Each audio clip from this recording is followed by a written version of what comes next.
எனக்கு திருமணமாகி 1.5 வருஷம் தான் சார் ஆகுது. அதுக்குள்ள என் வீட்டுக்காரர் ஒரு ஆக்சிடென்ட்ல இறந்துட்டாரு. 1.5 வருஷம். என் குழந்தைக்கு 3.5 மாதம்ன்றப்ப ஸ்பாட் அவுட் பைக்ல போயிட்டு வரும்போது அன்னைக்குன்னு பார்த்து நான் வந்து பால் டப்பாவும் ஒரு பவுல் டப்பாவும் வாங்கிட்டு வாங்க கடைசியா பேசினது.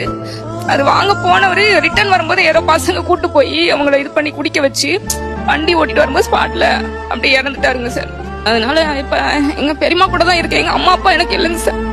நானே ஒரு அனாதை தான் சார். ஆனா என் குழந்தை எனக்கு அனாதையா நிக்குது. அவங்களுக்கு வந்து வீடு எதுவுமே கிடையாது. அதனால வாடகை கட்டி என்னால சமாளிக்கவும் முடியல. நீங்க அழுகுறீங்க, அவளுக்கு எப்படி என்ன சொல்லணும் தெரியல. உங்க மேல கை வச்சு ஆறுதல் படுத்துறா. நான் என்ன சொல்ல, எதுக்கு அழுகுறீங்கன்னு தெரியல. சொந்தக்காரங்க எல்லாம் பக்கத்துலதான் சார் இருக்காங்க. என் குழந்தைக்கு ஒரு பிஸ்கட் பாக்கெட் கூட வாங்கி கொடுக்க மாட்டாங்க சார்.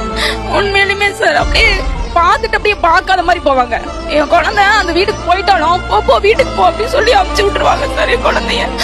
ஏன் காசு இல்ல, எங்களை யாருமே மதிக்கவும் மாட்டாங்க சார்.